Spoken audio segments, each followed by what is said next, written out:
ಮಾತರಂ ಮೇ ಮಾತರಿಶ್ವನ್ ಪಿತರತುಲಗುರೋ ಭ್ರಾತರಿಷ್ಟಾಪ್ತಬಂಧೋ ಸ್ವಾಮಿನ್ ಸರ್ವಾಂತರಾತ್ಮನ್ನ ಜರ ಜರಯಿತರ್ಜನ್ಮ ಮೃತ್ಯಾಮಯಾನಾಂ ಗೋವಿಂದೇ ದೇಹಿ ಭಕ್ತಿಂ ಭವತಿ ಚ ಭಗವನ್ನೂರ್ಜಿತಾಂ ನಿರ್ನಿಮಿತ್ತಾಂ ನಿರ್ವ್ಯಾಜಾಂ ನಿಶ್ಚಲಾಂ ಸದ್ಗುಣಗಣ ಬೃಹತೀಂ ಶಾಶ್ವತೀಮಾಶು ದೇವ ನಾರಾಯಣಂ ನಮಸ್ಕೃತ್ಯ ನರಂ ಚೈವ ನರೋತ್ತಮಂ ದೇವೀಂ ಸರಸ್ವತೀಂ ವ್ಯಾಸಂ ತಥೋ ಜಯಮುದೀರಯೇ ವಿಜಾನತಾಮವಿತ್ತಸ್ಯ ಮಧ್ವಸ್ಯ ಜಗತಿ ಗುರೋಃ ಪೂರ್ವಾಚಾರ್ಯಮಹಿಷ್ಠಾನಾಂ ಇಯಂ ಪ್ರಣತಿಮಾಲಿಕಾ ಪೂರ್ಣಜ್ಞಾನಾಯ ವಿದ್ಮಹೇ ಪೂರ್ಣಾನಂದಾಯ ಧೀಮಹಿ ತನ್ನೋ ವ್ಯಾಸ ಪ್ರಚೋದಯಾತ್.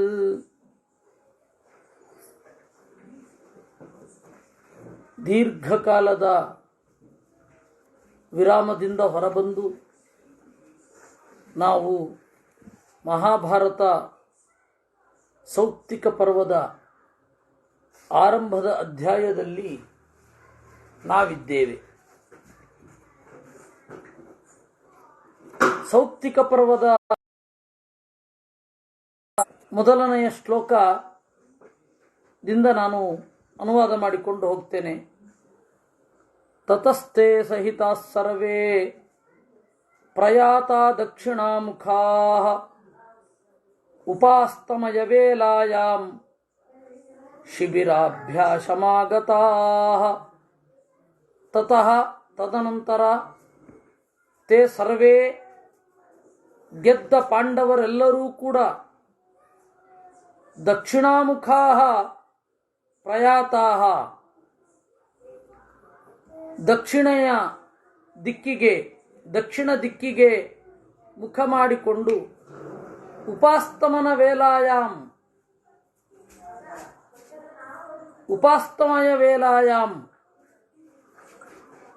ಸೂರ್ಯ ಸೌಂಡ್ ಕಡಿಮೆ ಮಾಡು. ಉಪಾಸ್ತಮಯ ವೇಲಾಯಾಮ್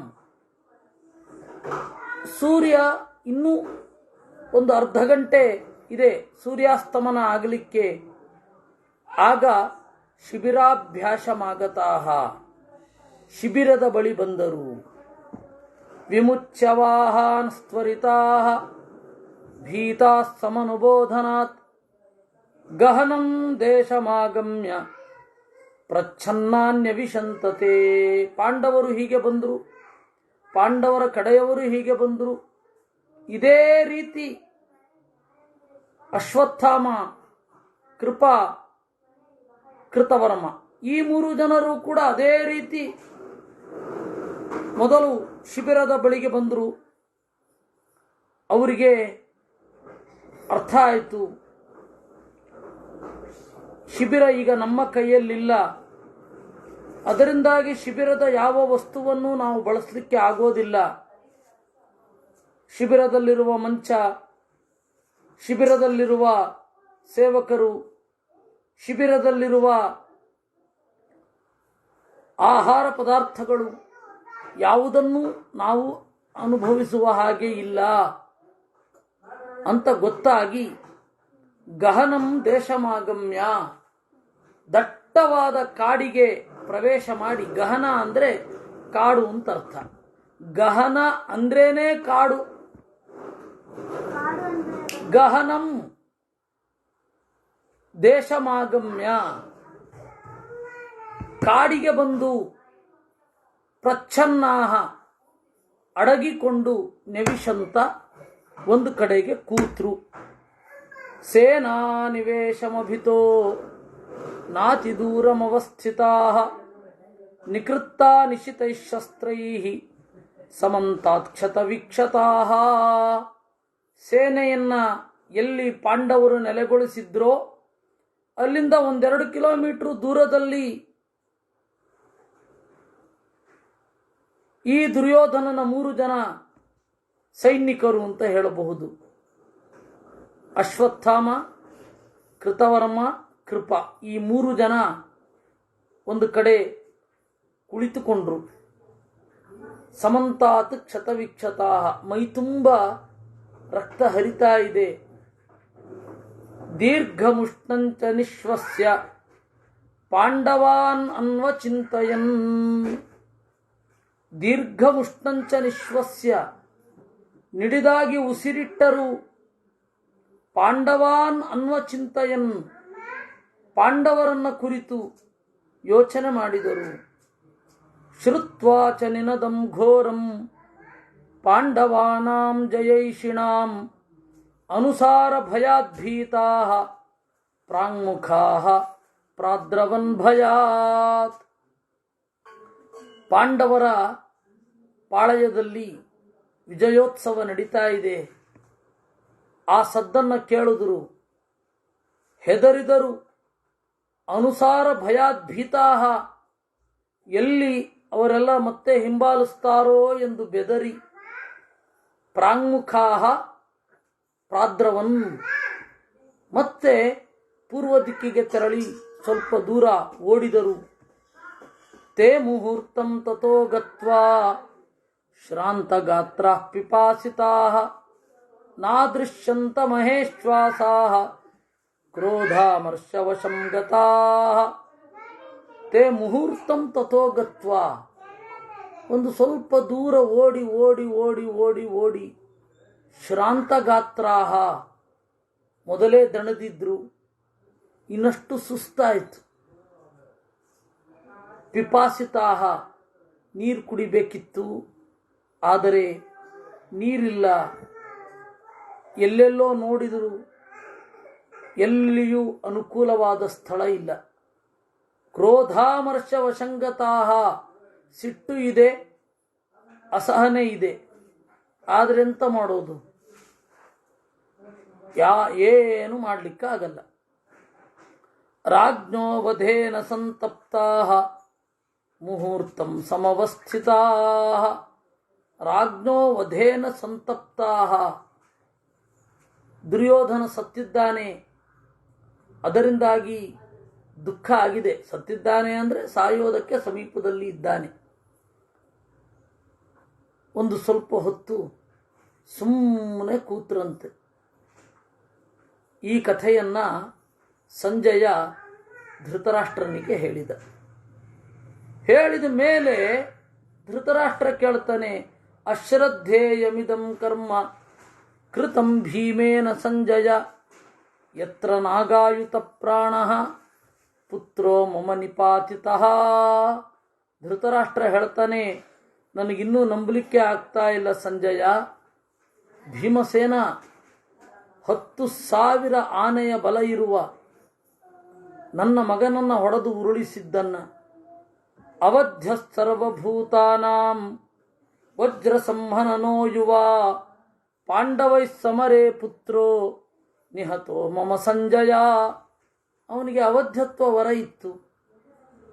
ಯಾರು ಕೊಟ್ಟದ್ದು ಅಂದರೆ ಸದಾಶಿವ ಕೊಟ್ಟದ್ದು, ಪಾರ್ವತಿ ಕೊಟ್ಟದ್ದು. ಯಾರಿಂದಲೂ ಸಾಯದಿರು ಅಂತ ವರ ಇತ್ತು. ಇನ್ನು ವಜ್ರ ಸಂಹನನಃ, ಅವನ ಮೈ ಗಟ್ಟಿ, ಅವನ ಮೈ ವಿಪರೀತ ಗಟ್ಟಿ. ಯಾವ ಆಯುಧಗಳು ಅವನನ್ನು ಭೇದಿಸಲಾಗುವುದಿಲ್ಲ. ವಜ್ರ ಸಂಹನನಃ ನ ದಿಷ್ಟಮಪ್ಯತಿಕ್ರಾಂತುಂ ಶಕ್ಯಂ ಗಾವದ್ಗಣೇ ನರೈಃ ಯತ್ ಸಮೇತ್ಯ ರಣೇ ಪಾರ್ಥೈಃ ಪುತ್ರೋ ಮಮ ನಿಪಾತಿತಃ. ನ ಹಿ ದಿಷ್ಟಮತಿಕ್ರಾಂತುಂ, ಯಾವುದೇ ಕಾರಣಕ್ಕೂ ದಿಷ್ಟಂ ಅತಿಕ್ರಾಂತಂ, ದೈವೇಚ್ಛೆಯನ್ನು ಮೀರಲಿಕ್ಕೆ ಯಾರ ಕೈನಲ್ಲೂ ಆಗೋದಿಲ್ಲ. ಯಾಕೆ ಅಂದರೆ ಎಲ್ಲ ಮಕ್ಕಳೂ ಕೂಡ ಪಾಂಡುವಿನ ಮಕ್ಕಳು ಸೇರಿ ನನ್ನ ಮಗನನ್ನು ಕೊಂದಿದ್ದಾರೆ. ಅದ್ರಿಸಾರಮಯಂ ನೂನಂ ಹೃದಯಂ ಮಮ ಸೃಂಜಯ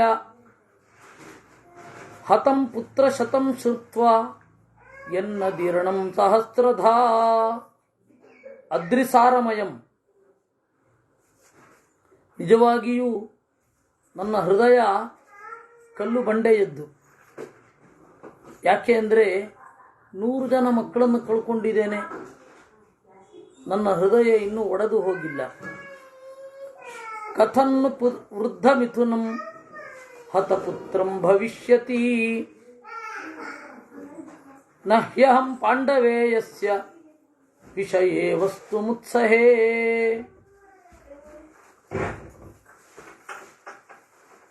ನಾವಿಬ್ಬರು ಮುದುಕರು, ಎಲ್ಲ ಮಕ್ಕಳನ್ನು ಕಳೆದುಕೊಂಡಿದ್ದೇವೆ. ನಾನು ಒಂದು ಕಾಲದಲ್ಲಿ ಎದುರಾಳಿ ಪಡೆಯ ದೊರೆ. ಈಗ ನಾನು ಹೇಗೆ ಇಲ್ಲಿ ಬದುಕಲಿ? ಪಾಂಡವರು ರಾಜ್ಯ ಆಳದ ಕಡೆಗೆ ಹೋಗಬೇಕಷ್ಟೇ.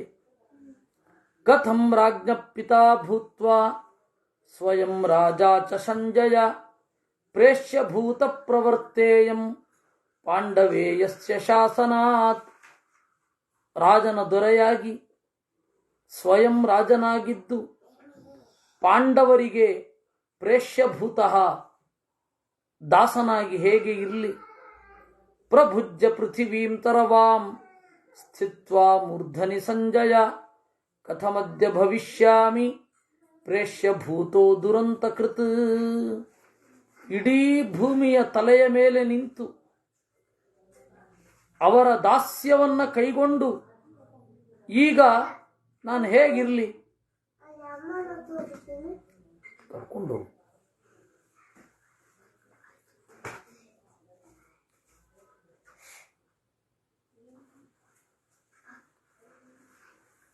ಕೃತಂ ಸತ್ಯಂ ವಚಸ್ತಸ್ಯ ಕಥಂ ಭೀಮಸ್ಯ ವಾಕ್ಯಾನಿ ಶ್ರೋತುಂ ಶಕ್ಷ್ಯಾಮಿ ಸಂಜಯ ಯೇನ ಪುತ್ರ ಶತಂ ಮಹ್ಯಂ ಏಕೇನ ನಿಹತಂ ಯುಧಿ. ಭೀಮಸೇನನ ಮಾತುಗಳನ್ನ ಹೇಗೆ ಕೇಳಲಿ? ವಿಜಯೋನ್ಮಾದದಿಂದ ಮೆರಿತಾ ಇರ್ತಾನೆ ಭೀಮಸೇನ. ಅವನ ಮಾತುಗಳನ್ನು ತಾಳ್ಲಿಕ್ಕೊಳ್ಳಿಕ್ಕಾಗ್ತದ? ಕೃತಂ ಸತ್ಯಂ ವಚಸ್ತಸ್ಯ ವಿದುರಸ್ಯ ಮಹಾತ್ಮನಃ ಅಕುರ್ವತಾ ವಚಸ್ತಸ್ಯ ಮಮ ಪುತ್ರೇಣ ಸಂಜಯ. ವಿದುರನ ಮಾತು ಸುಳ್ಳಾಗತ್ತೆ ಅಂತ ನಾನು ಅಂದುಕೊಂಡಿದ್ದೆ. ಆದರೆ ವಿದುರನ ಮಾತು ಸತ್ಯ ಆಯ್ತಲ್ವ? ಅಧರ್ಮೇಣ ಹತೇ ತಾತ ಪುತ್ರೇ ದುರ್ಯೋಧನೇ ಮಮ ಕೃತವರ್ಮ ಕೃಪೋದ್ರೌಣಿ ಕಿಮ ಕುರ್ವತ ಸಂಜಯ. ಇರ್ಲಿ, ನನ್ನ ಮಗ ಅಂತೂ ಅಧರ್ಮದಿಂದ ಸತ್ತಿದ್ದಾನೆ. ಕೃತವರ್ಮ, ಕೃಪಾ, ಅಶ್ವತ್ಥಾಮ ಮುಂದೇನ್ ಮಾಡಿದ್ರು ಅದನ್ನಾದ್ರೂ ಹೇಳು. ಸಂಜಯ ಗತ್ವಾ ತುತಾವಕಾರಾಜನ್ ನಾತಿ ದೂರಂ ಮನಸ್ವಿನಃ ಅಪಶ್ಯಂತ ವನಂ ಘೋರಂ ನಾನಾದ್ರುಮಲತಾಯುತಂ. ಸಂಜಯ ಮುಂದುವರಿಸ್ತಾನೆ, ದೊರೆ, ನಿನ್ನ ಕಡೆಯ ಯೋಧರು ಕೃತವರ್ಮ, ಕೃಪಾ, ಅಶ್ವತ್ಥಾಮ ಶಿಬಿರದಿಂದ ಒಂದು ಸ್ವಲ್ಪ ದೂರ ಹೋದರು. ಭೀಕರವಾದ ಕಾಡು ಎದುರಾಯಿತು. ಥರಥರದ ಮರ, ಥರಥರದ ಬಳ್ಳಿಗಳು. ತೇ ಮುಹೂರ್ತಂತು ವಿಶ್ರಮ್ಯ ಲಬ್ಧತೋಯೈರ್ಹಯೋತ್ತಮೈಃ ಸೂರ್ಯಾಸ್ತಮಯ ವೇಳಾಯಾಂ ಕೌರವೇಯಸ್ಯ ಶಾಸನಾತ್. ಅವನು ಹೇಳಿದ್ದ, ಮೊದಲು ವಿಶ್ರಮಿಸಿಕೊಂಡು ಯಾವಾಗ ಬೇಕಾದರೂ ದಾಳಿ ಮಾಡಿ ಅಂತ ದುರ್ಯೋಧನ. ಅದರಂತೆ ಹತ್ತಿರ ಹೋದಾಗ ಒಂದು ತೊರೆ ಹರಿತಾ ಇತ್ತು, ಕೊಳ. ಆ ಕೊಳದಲ್ಲಿ ಕುದುರೆಗಳಿಗೆ ನೀರು ಕುಡಿಸಿ ಆ ಸುತ್ತಮುತ್ತಲಿನ ಕಾಡನ್ನು ನೋಡ್ತಾ ಕೂತರು. ಕಾಡು ಹೇಗಿತ್ತು? ನಾನಾ ಮೃಗಗಣ ಕಿರಣಂ, ಥರಥರದ ಮೃಗಗಳ ಹಿಂಡು ಇತ್ತು, ಥರಥರದ ಹಕ್ಕಿಗಳಿದ್ವು, ಥರಥರದ ಮರಗಳಿದ್ವು, ಥರಥರದ ಪ್ರಾಣಿಗಳಿದ್ವು. ನಾನಾತೋಯ ಸಮಾಕಿರಣೈ ತಟಾಕೈರುಪಶೋಭಿತಂ ಪದ್ಮಿನಿ ಶತಸಂಚನ್ನಂ ನೀಲೋತ್ಪಲ ಸಮಾಕುಲಂ. ಥರಥರದ ನೀರು, ಥರಥರದ ಕೊಳಗಳು, ಅನೇಕ ಜಲಜ ಅಂದರೆ ತಾವರೆ, ನೈದಿಲೆ, ನೀಲೋತ್ಪಲ ಅಂದರೆ ಕುಮುದ ಅಂತೇನು ಹೇಳ್ತೇವೆ, ಅದೆಲ್ಲವೂ ಇತ್ತು. ಪ್ರವಿಶ್ಯ ತದ್ವನಂ ಘೋರಂ ವೀಕ್ಷಮಾಣ ಸಮಂತತಃ ಶಾಖಾ ಸಹಸ್ರ ಸಂಚ್ಛನ್ನಂ ನಗ್ರೋಧಂ ದದೃಶುಸ್ತತಃ. ಆ ಘೋರವಾದ ಕಾಡಿನಲ್ಲಿ ಮಧ್ಯಪ್ರದೇಶದಲ್ಲಿ ಒಂದು ದೊಡ್ಡ ಆಲದ ಮರ ಇತ್ತು. ಆಲವನ್ನು ನೆಗ್ರೋಧ ಅಂತ ಕರೀತಾರೆ. ಯಾಕೆ ಅಂದರೆ ಬಿಳಿಲು ಕೆಳಗಡೆ ಇಳಿತಾ ಇರುತ್ತೆ. ಕೆಳಗಡೆ ಇಳಿದು ತಡೆಯುತ್ತವೆ, ಕೆಳಗಡೆ ಇಳಿದು ಮರವನ್ನ ಸುತ್ತೂರ ಹರಡುವಂತೆ ಮಾಡುತ್ತವೆ. ಆದ್ದರಿಂದಾಗಿ ನೆಗ್ರೋಧ ಅಂತ. ನೆಕ್ ಅಂದ್ರೆ ಕೆಳಗಡೆ, ರೋಧ ಅಂದ್ರೆ ತಡೆ. ನೆಗ್ರೋಧ ಅಂತಂದ್ರೆ ಬಿಳಿಲುಗಳಿರುವ ಮರ. ಅದನ್ನು ಬಂದಳಿಕೆ ಅಂತ ಕೂಡ ಮೈಸೂರು ಕಡೆ ಕರೀತಾರೆ. ಆ ತರಹದ ದೊಡ್ಡ ಮರವನ್ನು ನೋಡಿದರು. ಅದು ಇವತ್ತು ನಾವೇನು ರಾಮೋಹಳ್ಳಿ ಎಲ್ಲಿ ಒಂದು ಓಲ್ಡ್ ಬ್ಯಾನಿಯನ್ ಟ್ರೀ ಅಂತ, ಬಹಳ ದೊಡ್ಡ ಬಿಗ್ ಬ್ಯಾನಿಯನ್ ಟ್ರೀ ಅಂತ ಹೇಳಿ ಅದನ್ನ ನೋಡ್ಕೊಂಡು ಬರ್ತಾರೆ. ಆ ದೊಡ್ಡಾಲದ ಮರ, ಆ ತರಹ ಬೆಕ್ಕಷ್ಟು ಇವೆ ಮರ ಕಾಡುಗಳಲ್ಲಿ. ಇವುಗಳಿಗಿದ ಆಶ್ಚರ್ಯ ಅಷ್ಟೇ. ಪಾಂಡವರ ಕಾಲದಲ್ಲಂತೂ ಡೆವಲಪ್ಮೆಂಟು ಅಂತ ಹೇಳಿ ಈ ತರಹದ ವಿಕೃತಿ ಇರಲಿಲ್ಲ. ಆದ್ದರಿಂದ ಕಾಡುಗಳಲ್ಲಿ ದೊಡ್ಡ ಆಲದ ಮರ ಇತ್ತು. ಉಪೇತ್ಯ ಚ ಮಹಾರಾಜ ನ್ಯಗ್ರೋಧಂತೆ ಮಹಾರಥಾ ದದೃಶುರ್ದ್ವಿಪದಾಂ ಶ್ರೇಷ್ಠಾ ಶ್ರೇಷ್ಠಂ ತಂ ವೈ ವನಸ್ಪತಿಂ. ನೋಡಿದ್ರು ದೇವತೀರ್ಯ ರಥೋಪಸ್ಥಾತ್, ರಥದಿಂದ ಇಳಿದ್ರು. ವಿಪ್ರಮುಚ್ಚ ಚವಾಜಿನಃ, ಕುದುರೆಯನ್ನ ಕಟ್ಟು ಬಿಚ್ಚಿದ್ರು. ಉಪಸ್ಪೃಶ್ಯ ಯಥಾ ನ್ಯಾಯಂ ಸಂಧ್ಯಾಂ ಅನ್ವಾಸತ ಪ್ರಭೋ, ಕುಳಿತು ಆ ನೀರಿನ ಬುಡದಲ್ಲಿ ಸಂಧ್ಯಾವಂದನೆ ಮಾಡಿದರು. ಸಂಧ್ಯಾವಂದನೆ ಎಷ್ಟು ಮುಖ್ಯ. ತತೋಸ್ತಂ ಪರ್ವತ ಶ್ರೇಷ್ಠಂ ಅನುಪ್ರಾಪ್ತೆ ದಿವಾಕರೇ ಸರ್ವಸ್ಯ ಜಗತಿ ಧಾತ್ರಿ ಶರ್ವರಿ ಸಂಪ್ರತ್ಯಪದ್ಯತಾ. ಆಮೇಲೆ ಸೂರ್ಯ ಮುಳುಗಿದ. ಆಮೇಲೆ ಸರ್ವಸ್ಯ ಜಗತೋ ಧಾತ್ರಿ, ಇಡೀ ಜಗತ್ತನ್ನು ಹೊರುವ ಇರುಳು ಬಂತು. ಗ್ರಹ ನಕ್ಷತ್ರ ತಾರಾಭಿ ಪ್ರಕೀರ್ಣಾಭಿರಲಂಕೃತಂ ನಭೋಂಶುಕಮಿವಾ ಭಾತಿ ಪ್ರೇಕ್ಷಣೀಯಂ ಸಮಂತತಃ. ಗ್ರಹ ನಕ್ಷತ್ರಗಳಿಂದ ಕೂಡಿದ ಆ ಆಕಾಶ ಅನ್ನೋದು ಅಂಶುಕಮಿವ ಆಭಾತಿ, ಬಟ್ಟೆಯೋ ಎಂಬಂತೆ ಕಂಡಿತು ಅಂತ. ನಿಮಗೊಂದು ತಮಾಚೆ ಹೇಳಬೇಕು. ಉಪನಿಷತ್ತಿನಲ್ಲಿ ಬೆಳದಿಂಗಳನ್ನ ಚಂದ್ರ ಹೊದಿಸುವ ಸೀರೆ ಅಂತ ಉಪಾಸನೆ ಮಾಡ್ತೇನೆ ಅಂತ ಒಬ್ಬ ಹೇಳ್ತಾನೆ. ಬೃಹನ್ ಪಾಂಡರವಾಸ ಸೋಮರಾಜನ್ ಅಂತ. ದೃಪ್ತ ಬಾಲಾಕಿ ಅಂತ ಒಬ್ಬ ಬ್ರಾಹ್ಮಣ ಹುಡುಗ. ಅವನಿಗೆ ವಿಪರೀತ ತನ್ನ ವಿದ್ಯೆಯ ಬಗ್ಗೆ ಕೊಬ್ಬು ಇತ್ತು. ಆದ್ದರಿಂದ ದೃಪ್ತ ಬಾಲಾಕಿ ಅಂತಾನೆ ಅವನ ಹೆಸರು. ಉಪನಿಷತ್ತು ಅದನ್ನೇ ದೃಪ್ತ ಬಾಲಾಕಿ ಅಂತಾನೆ ಹೇಳುತ್ತೆ. ಅವನು ಜನಕರಾಜನಿಗೆ ಹೋಗಿ, ಜನಕರಾಜ ಏನು ಕರೆದಿಲ್ಲ ಇವನನ್ನ, ಜನಕರಾಜನ ಹತ್ತಿರ ಹೋಗಿ ನಾನೇ ನಿನಗೆ ಉಪದೇಶ ಮಾಡ್ತೇನೆ, ನನ್ನ ಹತ್ರ ಅತ್ಯಂತ ಅಮೂಲ್ಯವಾದ ಸಂಗತಿಗಳುಂಟು ಅಂತ ಹೇಳ್ತಾನೆ. ಆಗ ಸೌಜನ್ಯಕ್ಕಾಗಿ ದೃಪ್ತ ಬಾಲಾಕಿಯ ಮಾತುಗಳನ್ನು ಕೇಳ್ತಾನೆ. ಅವನ ಮಾತುಗಳನ್ನು ಕೇಳ್ತಾ ಕೇಳ್ತಾ ಕೇಳ್ತಾ ನಿನ್ನ ಉಪಾಸನೆಯಲ್ಲಿ ಒಂದು ಲೋಪ ಇದೆ ಅಂತ ಅವನನ್ನೇ ತಿದ್ದುತ್ತಾನೆ. ಯಾರು ಗುರು ಅಂತ ಹೋದನೋ ಅವನು ಶಿಷ್ಯನಾಗಿ, ಯಾರನ್ನ ಶಿಷ್ಯ ಅಂತ ಇವನು ಅಂದುಕೊಂಡಿದ್ದನೋ ಅವನೇ ಇವನ ಗುರುವಾಗಿ ಅತ್ಯಂತ ರಹಸ್ಯವಾದ ಸಂಗತಿಗಳನ್ನೆಲ್ಲ ಉಪದೇಶ ಮಾಡ್ತಾನೆ.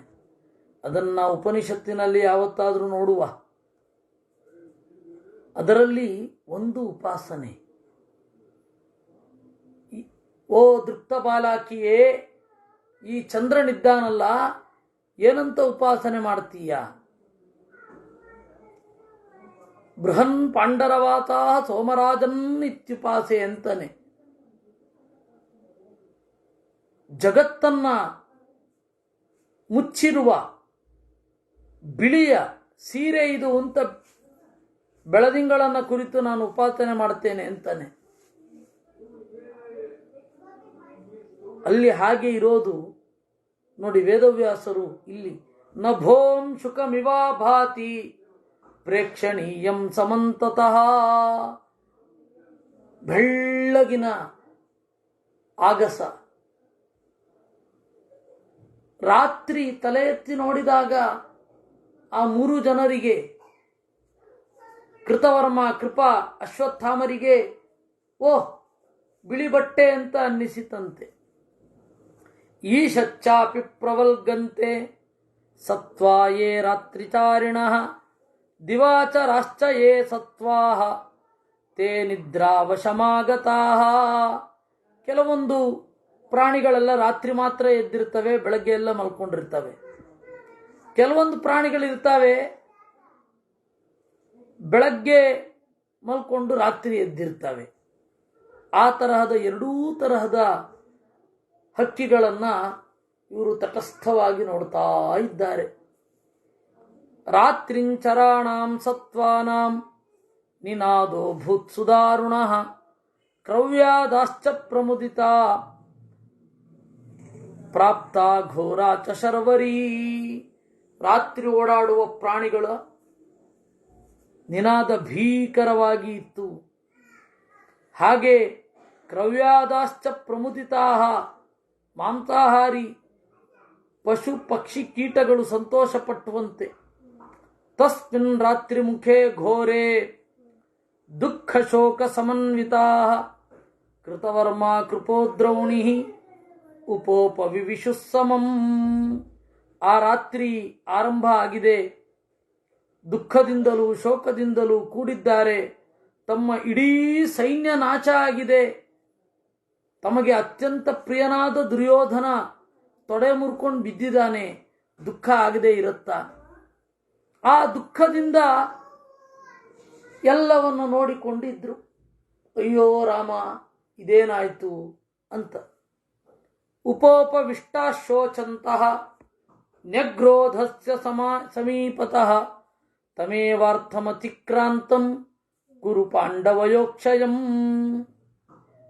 ಸಂಧ್ಯಾವಂದನೆ ಮಾಡಬೇಕಾದರೆ ಆರಾಮವಾಗಿ ಸಂಧ್ಯಾವಂದನೆ ಮಾಡಿದ್ದಾರೆ. ಆವಾಗ ಬೇರೆ ಯಾವುದೂ ಕೂಡ ಅವರನ್ನು ಕಾಡಲಿಲ್ಲ. ಯಾವಾಗ ಸಂಧ್ಯಾವಂದನೆ ಮುಗಿಸಿ ಬಂದರೋ ಆವಾಗ ಈ ಪ್ರಚಲಿತ ಲೋಕದ ಸಿನೇರಿಯೋ ಅದನ್ನು ಯೋಚನೆ ಮಾಡ್ತಾ ಬಹಳ ದುಃಖ ಆಯಿತು ಅವರಿಗೆ. ಅಯ್ಯೋ, 17 ದಿವಸದ ಹಿಂದೆ ನಾವೆಲ್ಲ ಇದ್ದವರು ಈ 18ನೇ ದಿವಸ ಇದು ಏನೂ ಇಲ್ಲವಲ್ಲ ಅಂತ ಅಂದ್ಕೊಂಡ್ರಂತೆ. ನಿದ್ರಯಾಚ ಪರೀತಾಂಗಾ ನಿಷೇಧುರ್ಧರಣೀ ತಳೆ ಶ್ರಮೇಣ ಸುದೃಢಂ ಯುಕ್ತಾ ವೀಕ್ಷತಾ ವಿವಿಧೈಶ್ವರೈಹಿ. ಜೋರು ನಿದ್ರೆ ಬರ್ತಾ ಇದೆ. ಭೂಮಿಯಲ್ಲಿ ಕುಸಿದರು. ಶ್ರಮೇಣ ಸುದೃಢಂ ಯುಕ್ತಾ, ಬಹಳ ದಣಿವಾಗಿದೆ ಅವರಿಗೆ. ಆಯುಧಗಳ ನೋವು ಅವರನ್ನು ಕಾಡ್ತಾ ಇದೆ.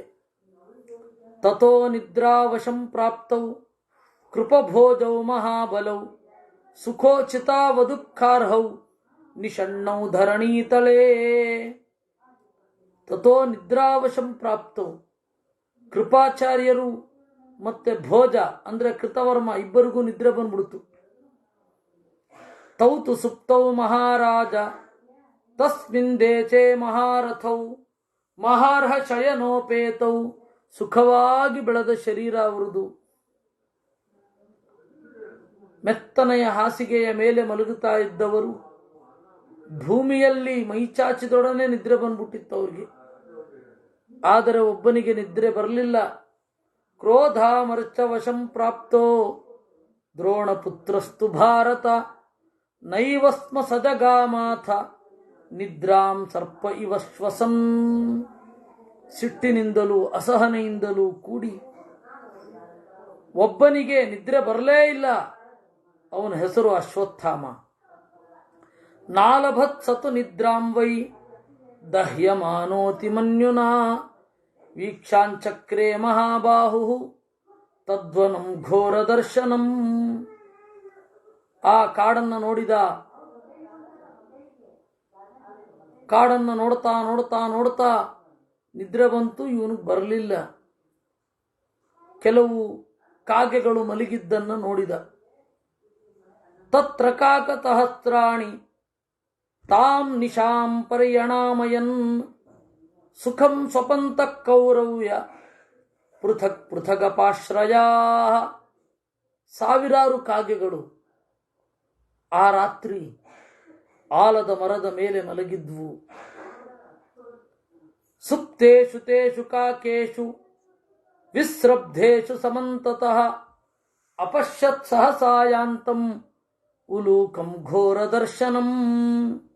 ಆ ಎಲ್ಲ ಕಾಗೆಗಳು ವಿಶ್ರಬ್ಧೇಷು, ನಾವು ಈ ರಾತ್ರಿ ಸುಖವಾಗಿ ಮಲಗಿಕೊಂಡು ಯಾವ ಹಗೆಗಳ ಕಾಟ ಇಲ್ಲದೆ ನಾಳೆ ಏಳ್ತೇವೆ ಅಂತ ನಿಶ್ಚಯ ಮಾಡಿಕೊಂಡಿದ್ವು. ಸುಖವಾಗಿ ಮಲಗಿದ್ವು. ಇದನ್ನ ತಟಸ್ಥವಾಗಿ ಅಶ್ವತ್ಥಾಮ ನೋಡ್ತಾ ಇದ್ದಾನೆ. ಸ್ವಲ್ಪ ಹೊತ್ತು ಕಳಿತು.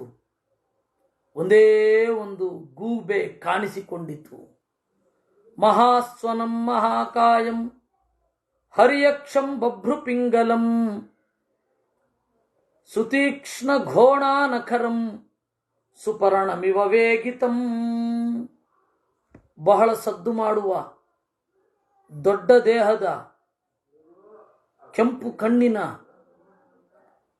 ಜೇನು ಬಣ್ಣದ ಮಿಶ್ರಣ ಇರುವ, ಕಪ್ಪು ಮೈಯ, ಸುತೀಕ್ಷ್ಣ ಘೋಣಾನಖರಂ, ಘೋರವಾದ ಮೂಗು, ಘೋಣ, ನಖರ ಅಂತಂದ್ರೆ ಉಗುರು, ಕಾಲುಗುರುಗಳು, ಗರುಡನಂತೆ ಬಂತಂತೆ. ಸೋಥ ಶಬ್ದಂ ಮೃದುಂ ಕೃತ್ವಾ ಲೀಯಮಾನ ಇವಾಂಡಜಃ ನಿಗ್ರೋಧಸ್ಯ ತತಃ ಶಾಖಾಂ ಪಾತಯಾಮಾಸ ಭಾರತ.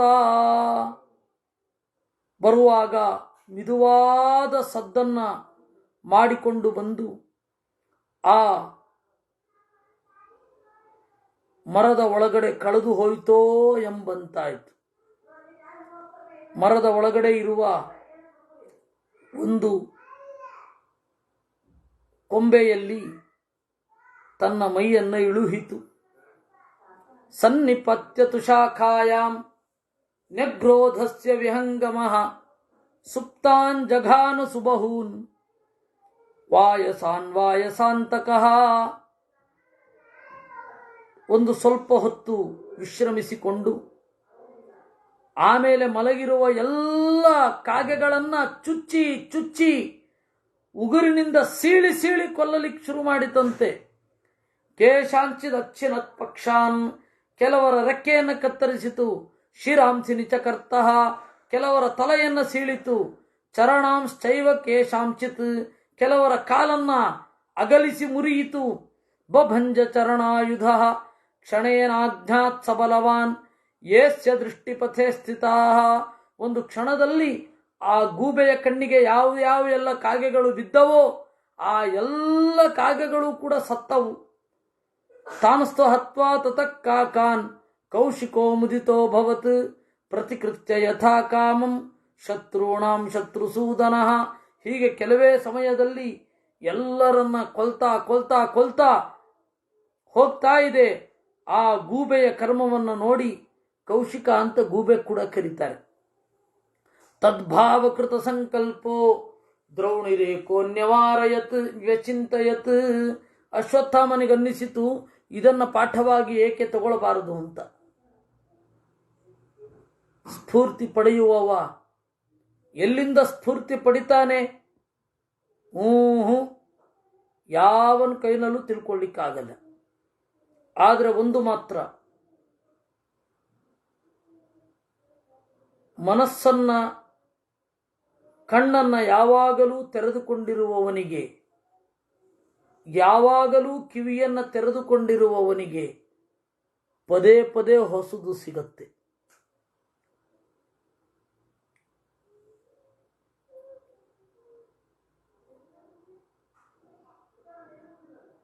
ಆದರೆ ಪ್ರಕೃತಿಯೇ ಒಂದು ಸ್ಫೂರ್ತಿಯನ್ನು ಕೊಡುತ್ತೆ, ಅದಿನ್ನೂ ಬಲಿಷ್ಠವಾಗಿ ಇರುತ್ತೆ. ಇರಲಿ, ಇದನ್ನ ಒಂದು ಅನುವ್ಯಾಖ್ಯಾನದಲ್ಲಿ ನಿರೂಪಣೆ ಮಾಡುತ್ತಾರೆ. ಅದು ಬಹಳ ವಿಶಿಷ್ಟ. ಒಂದು ವಾದ ಬರುತ್ತೆ, ವೇದ ಅನ್ನೋದು ಪ್ರಮಾಣ ಅಲ್ಲ. ಯಾಕೆ ಅಲ್ಲ? ಅಪೌರುಷೇಯ ಅಂತ ನೀವು ಹೇಳೋದ್ರಿಂದ. ಅಪೌರುಷೇಯ ಅಂತ ಹೇಳಿದರೆ ಯಾವ ಪುರುಷರೂ ಮಾಡದೇ ಇರುವುದು. ವೇದ ಅಪೌರುಷೇಯ ಆದರೆ ಅದರಲ್ಲಿ ಭಾವ ಇಲ್ಲ ಅಂತ ಆಯ್ತು. ಪುರುಷ ಇದ್ರೆ ಮಾತಿನಲ್ಲಿ ಭಾವ ಬರುತ್ತೆ. ಪುರುಷನ ಮಾತಲ್ಲ ಅಂತಂದ್ರೆ ಆ ಪುರುಷನ ಭಾವ ಇರಲ್ಲ. ಭಾವವಿಲ್ಲದ ಮಾತು ಅಂದರೆ ಅರ್ಥವಿಲ್ಲದಂತೆಯೇ ಲೆಕ್ಕ. ಮಾತಿಗೆ ಅರ್ಥವಿಲ್ಲ ಅಂದರೆ ಅದು ಪ್ರಮಾಣ ಆಗ್ತದ? ವೇದ ಅನ್ನೋದು ಪ್ರಮಾಣ ಆಗೋದಿಲ್ಲ. ಹೇಗೆ? ಅರ್ಥವಿಲ್ಲದಂತೆ. ಪಿಪೀಲಿಕಾಲಿಪಿ ನಿಭಾ ವಾರಯೇತ್ ಸರ್ವಗಾಹಿತೆ ಅಂತ ಎದುರಾಳಿಗಳ ಆಕ್ಷೇಪ. ಪಿಪೀಲಿಕಾ ಲಿಪಿ ಅಂದರೆ ಇರುವೆ ಓಡಾಡುವಾಗ ಆದ ಗೆರೆ. ಇರುವೆ ಓಡಾಡುವಾಗ ಆದ ಗೆರೆ ನಮಗೆ ಯಾವ ಸಂಗತಿಯನ್ನು ಕನ್ವೆ ಮಾಡುವಲ್ಲ. ಯಾಕೆಂದ್ರೆ ಇರುವೆಗೆ ಆ ಭಾವನೆಯೇ ಇರೋದಿಲ್ಲ. ವೇದ ಅಪೌರುಷೇಯ ಅಂತಾದರೆ ವೇದವೂ ಹೀಗೆಯೇ ಅಲ್ವೇ ಅಂತ ಎದುರಾಳಿಗಳು ಪ್ರಶ್ನೆ ಮಾಡುತ್ತಾರೆ. ಅದಕ್ಕೆ ಮಧ್ವಾಚಾರ್ಯರು ಹೇಳ್ತಾರೆ, ನೋಡಪ್ಪ, ಮಾತು ಪೌರುಷೇಯ ಆದ್ರೇನು ಅಪೌರುಷೇಯ ಆದ್ರೇನು, ಅರ್ಥ ಆದರೆ ಪ್ರಮಾಣ ಅಷ್ಟೆ. ಅರ್ಥ ಆದರೆ ಅದು ಪ್ರಮಾಣ. ನೀವು ಅದನ್ನೇ ಮರೆತಿದ್ದೀರಾ. ಅದಕ್ಕೆ ಅವರು ಕೊಡುವ ಉದಾಹರಣೆ, ಯಥಾ ದ್ರೌಣೇರುಲೂಕಸ್ಯ ಕೃತಮಪ್ಯಾಸ ಬೋಧಿತಂ. ಗೂಬೆಗೇನು ತಿಳಿದಿತ್ತೇ ನಾನು ಅಶ್ವತ್ಥಾಮನಿಗೆ ಶಿಕ್ಷಣ ಕೊಡ್ತಾ ಇದ್ದೇನೆ ಅಂತ? ತನ್ನ ಕೆಲಸ ತಾನು ಮಾಡಿಕೊಂಡು ಹೋಯಿತು. ಅದೇ ರೀತಿ ಪಿಪೀಲಿಕಾ ಲಿಪಿ ಇರಲಿ, ಏನು ಬೇಕಾದರೂ ಇರಲಿ, ಕಾಣುವವರಿಗೆ ಕಾಣುತ್ತೆ ಅಷ್ಟೇ. ಮೋಡ ಈ ಆಕಾರದಲ್ಲಿದೆ, ಆ ಆಕಾರದಲ್ಲಿದೆ, ನನ್ನ ಮೋಡಕ್ಕೇನು ಗೊತ್ತಿರತ್ತೇನು? ಬೋಧ ಬರೋದು ಇಂಪಾರ್ಟೆಂಟ್ ಅಷ್ಟೇ. ಪ್ರಜ್ಞೆ ಬಂತ ಪ್ರಮಾಣ. ವೇದ ಪೌರುಷೇಯ ಆದ್ರೇನೋ ಅಪೌರುಷೇಯ ಆದ್ರೇನೋ ನಿನಗ್ಯಾಕೆ ತಲೆ ಬಿಸಿ? ವೇದದಲ್ಲಿರುವ ಶಬ್ದಗಳಿಂದ ನಿನಗೊಂದು ಪ್ರಜ್ಞೆ ಬರುತ್ತಾ? ಒಪ್ಪಿಕೋ ಅಷ್ಟೆ. ಇದು ಆಚಾರ್ಯರು ಈ ಪ್ರಸಂಗವನ್ನು ಬಳಸಿಕೊಂಡದ್ದು. ಅನುವ್ಯಾಖ್ಯಾನದಲ್ಲಿ ನವಿಲಕ್ಷಣತ್ವಾಧಿಕರಣ ಅಂತ. ನವಿಲಕ್ಷಣತ್ವಾಧಿಕರಣ ಅಂತ ಯಾಕೆ ಹೇಳ್ತಾರೆ ಅಂದರೆ, ನವಿಲಕ್ಷಣತ್ವಂ ಅಂತ ಹೇಳಿ ಶುರು ಆಗತ್ತೆ. ನವಿಲಕ್ಷಣತ್ವಂ ಅಸ್ಯ ಚ ತಥಾತ್ವಂ ಶಬ್ದಾತ್ ಅಂತ ಸೂತ್ರ. ಆ ಸೂತ್ರದ ವಿವರಣೆಯಲ್ಲಿ ಅನುವ್ಯಾಖ್ಯಾನದಲ್ಲಿ ಮಧ್ವಾಚಾರ್ಯರು ಈ ಒಂದು ರೂಪಕವನ್ನು ಬಳಸ್ತಾರೆ. ಆಯ್ತಾ? ಇದು ಒಂದಕ್ಕಾಯ್ತು. ಇನ್ನು ಪಂಚತಂತ್ರ ಅಂತ ಹೇಳಿ ಒಂದು ಪೊಲಿಟಿಕಲ್ ಥ್ರಿಲ್ಲರ್. ಅದನ್ನು ಯಾವ ದಡ್ಡ ಹೇಳ್ತಾನ್ರಿ ಅದು ಮಕ್ಕಳಿಗೆ ಬರದದ್ದು ಅಂತ. ನಾವು ಈ ದಡ್ಡತನ ಇಟ್ಟುಕೊಂಡೇ ನಾವು ಹಾಳಾಗಿದ್ದು ಭಾರತೀಯರು. ಮಹಾಭಾರತ, ರಾಮಾಯಣ ಅದೆಲ್ಲ ಯಾವ ವಯಸ್ಸಿನಲ್ಲಿ ಓದಿದ್ರೂ ಪಕ್ವವಾಗೇ ತೋರತ್ತೆ. ಇವರು ಅದನ್ನ ಮಾಡ್ತಾರೆ, ಇದು ಈ ವಯಸ್ಸಿನವ್ರಿಗೆ ಅಂತ. ಹಾಗೆ ಪಂಚತಂತ್ರವೂ ಕೂಡ ಅದು ಪೊಲಿಟಿಕಲ್ ಥ್ರಿಲ್ಲರ್.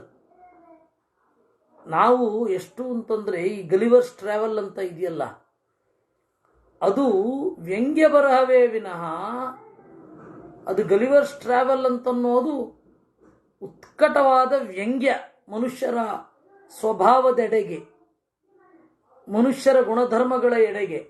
ಅದನ್ನು ಮಕ್ಕಳಿಗೆ ಅರ್ಥ ಆಗೋ ಹಾಗೆ ರೂಪಿಸ್ತೇವೆ ಅಂತಂದುಕೊಂಡು ಏನೇನೋ ಮಾಡಿದ್ದಾರೆ.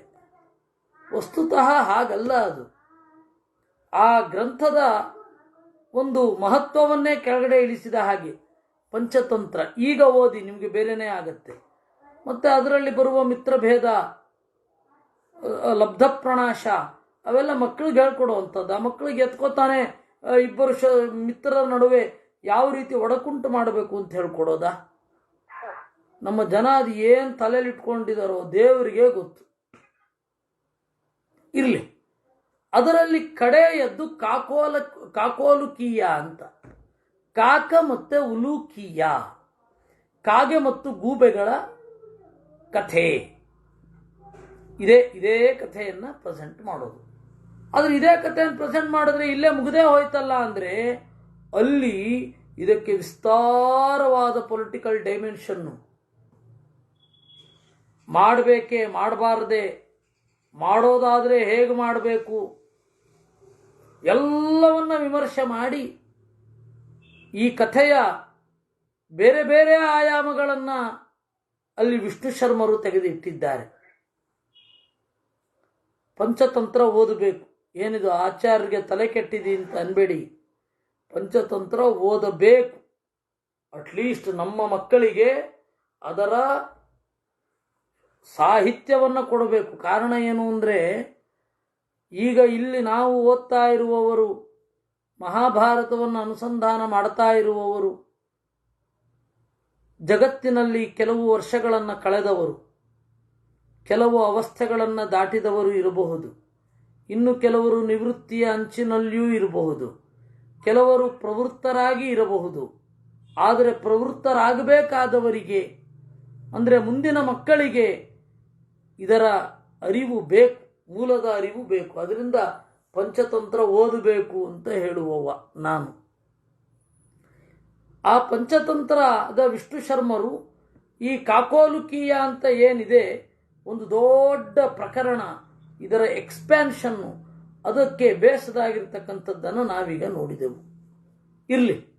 ತದ್ಭಾವಕೃತ ಸಂಕಲ್ಪ ದ್ರೌಣಿರೇಕೋ ವ್ಯಚಿಂತಯತ್. ಮೊದಲು ಅದನ್ನು ಯೋಚನೆ ಮಾಡಿದ ಯಾರು? ಅಶ್ವತ್ಥಾಮ. ದ್ರೌಣಿ ಉಪದೇಶಕೃತೋನೇನ ಪಕ್ಷಿಣಾ ಮಮ ಸಂಯುಗೆ ಶತ್ರುಣಾಂ ಕ್ಷಪಣೆ ಯುಕ್ತ ಪ್ರಾಪ್ತ ಕಾಲಶ್ಚ ಮೇ ಮತಃ. ಈ ಪಕ್ಷಿ ನನಗೆ ಉಪದೇಶ ಮಾಡಿದೆ ಶತ್ರುಗಳನ್ನು ಕೊಲ್ಲುವ ಸಮಯ ಯಾವುದು, ಯಾವಾಗ ಹೇಗೆ ಕೊಲ್ಲುವುದು, ಕೊಲ್ಲಬೇಕು ಅಂತ. ನಾದ್ಯ ಶಕ್ಯ ಮಯಾ ಹಂತುಂ ಪಾಂಡವಾಜಿತಕಾಶಿನಃ ಬಲವಂತ ಕೃತೋತ್ಸಾಹಾ ಲಬ್ಧ ಲಕ್ಷ ಪ್ರಹಾರಿಣಃ. ನಾನೀಗ ಪಾಂಡವರನ್ನ ಕೊಲ್ಲಲಾಗುವುದಿಲ್ಲ, ಬಲಿಷ್ಠರಾಗಿದ್ದಾರೆ, ಉತ್ಸಾಹ ಇದೆ, ಗೆದ್ದು ಏನು ಮಾಡಬೇಕು ಅಂತ ಸ್ಪಷ್ಟ ನಿದರ್ಶನ ಇದೆ. ನನಗೆ ಅದಿಲ್ಲ. ಯುದ್ಧ ಮಾಡಲಿಕ್ಕೆ ಬರುವಾಗ, ಏ ಅಶ್ವತ್ಥಾಮ, ಒಂದು ಸ್ವಲ್ಪ ತಡಿ, ನನ್ನೊಂದು ಪ್ರಶ್ನೆಗೆ ಉತ್ತರಿಸಿ ನೀನು ಯುದ್ಧ ಮಾಡುವಂತೆ. ಯುದ್ಧ ಮಾಡಿದ್ಮೇಲೆ ನೀನೇನು ಮಾಡ್ತೀನಿ ಅಂತ ಕೇಳಿದ್ರೆ ನನಗೆ ಉತ್ತರ ಇಲ್ಲ. ಇರುವ ಉತ್ತರವನ್ನು ಕೊಡಲಿಕ್ಕಾಗಲ್ಲ. ಹಾಗಿದೆ ಪರಿಸ್ಥಿತಿ. ಆದ್ದರಿಂದ ನ್ಯಾಯತೋ ಯುದ್ಧಮಾನಸ್ಯ ರಾಜ್ಞಸ್ತಕಾಶೇ ತೇಷಾಂಚ ಪ್ರತಿಜ್ಞಾತೋ ವಧೋ ಮಮ ಪತಂಗಾಜ್ಞ ಸಮಾಮೃತ್ಯುಂ ಆಸ್ಥಾಯಾತ್ಮವಿನಾಶಿನೀಂ. ನಾನು ದೊರೆಯ ಎದುರು ಪ್ರತಿಜ್ಞೆ ಮಾಡಿದ್ದೇನೆ, ಪಾಂಡವರನ್ನು ಕೊಲ್ತೇನೆ ಅಂತ. ಒಂದು ರೀತಿ ಹಾತೆ ಹೋಗಿ ಬೆಂಕಿಗೆ ಜಿಗಿದ ಹಾಗೆ ಆ ತರಹದ ಪರಿಸ್ಥಿತಿ ನಂದು. ಅದರಿಂದಾಗಿ ನನಗೆ ಇಲ್ಲಿಂದ ಒಂದು ಸ್ಫೂರ್ತಿ ಸಿಕ್ಕಿದೆ, ಹೀಗೆ ಯುದ್ಧ ಮಾಡ್ತೇನೆ. ಅಂತ ಅವರು ಹೇಳಿದರು, ಅಂದುಕೊಂಡ್ರು ಅನ್ನುವಲ್ಲಿಗೆ ಸ್ವಲ್ಪ ಬೇಗ ಮುಗಿಸ್ತಾ ಇದ್ದೇನೆ. ಉಳಿದದ್ದನ್ನು ನಾಳೆ ನೋಡುವ. ಇವತ್ತ್ಯಾಕೋ ಇದ್ದಕ್ಕಿದ್ದ ಹಾಗೆ ಒಂದು ಸ್ವಲ್ಪ ಸುಸ್ತಾಯಿತು, ಅದರಿಂದ ನಾಳೆ ಮಾಡುವ. ಕೃಷ್ಣಾರ್ಪಣಮಸ್ತು.